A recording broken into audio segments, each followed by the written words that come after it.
Flare Vortex is asking, this might be a bit of an odd question, but as a Twitch streamer, would you prioritize getting a better stream setup like a camera, light source, decent PC, over the ability to play console games on stream or vice versa? I've been trying to get myself a capture card for console streaming, but I also have considered building a more professional stream setup before doing all the console game streaming. Side note, you're the main reason I got into streaming and inspiration for an art style for drawing, so thank you. I wanted to say in the dudes for being amazing people, human beings. Thank you, Flare Vortex. Great question. So here's my thought process behind this. I think that you should prioritize your ability to play the games you want, the games you like, right? That to me should be priority number one, because in general, you should prioritize the games that you can actually grow a community with, right? Like, eventually I'm going to write a book on playing games for an audience, but this will be a big part of it. A big part of it is that you need to cultivate an audience of people that like the same shit you do, right?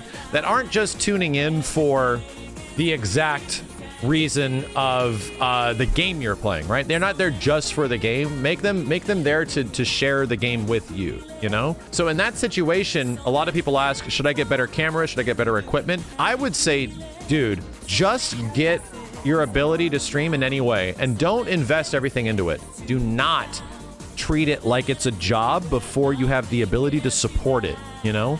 Because a lot of people will essentially back themselves into a wall, and they will not have like any ability to keep up what this hobby essentially it is. Because you essentially have to treat it like it's a hobby, right? Don't try to become a professional streamer unless you can support it, you know? 720p is completely fine, right? You do not have to have the most insane up-to-date equipment for streaming, as long as people can just hear what you're talking about and people can relate to what you're doing. The toughest thing of being a streamer is becoming relatable.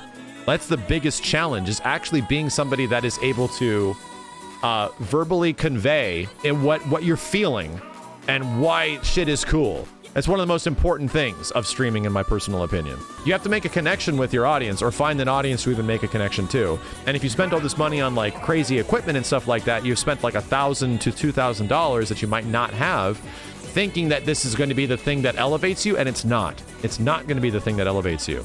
You have to essentially find out who you are.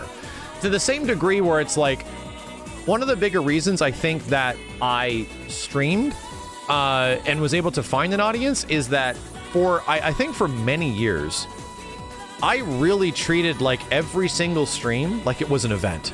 Like, it wasn't just me jumping on and just grinding it out and whatever. That never was my stream. Every single time I went live, for the most part, I really tried to make something out of that stream, something specific, right? Like it was an actual event of some kind, that we're either celebrating something happening or going back to something older or doing some crazy challenge or having our asses get abducted by aliens or Jason or Predator or some shit, right?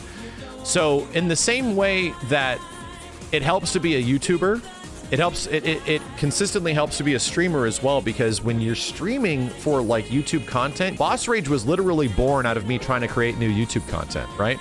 And then people jump in and they get to experience something live and then see the post version of it when it shows up on a video later. So that was like my big goal. My big goal was to treat every single stream like it was like a YouTube video event, like something special is happening and people are going to show up and we're going to celebrate it together, and then you're going to see the aftermath of it all, like later in an edited video form. Early on, try to make your stream special, but try building an audience, right? Try building the audience of building an audience of people that like the same shit you do. That's the most important thing I could say here. Are there any basic skills you suggest new and upcoming streamers learn how to do to improve their stream? Basic skills? Honestly, being comfortable in front of a microphone, learning how to talk, right?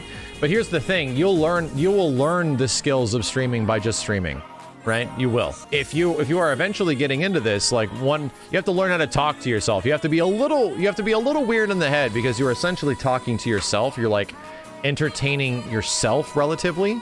you know, and to me, it's like, it's almost natural because I've been doing it for so long, but that is a challenging thing, right? Finding ways to communicate, like I said earlier, to communicate the things you love to people in the chat, and like find a rapport with people. You actually have to work at that stuff if you want to like grow an audience, and treating streams like they're something special, right? If you get that audience by making it special for them, in the same way that like when I first started doing YouTube videos and people started tuning into YouTube videos, getting people that were watching was super motivational for me to do more.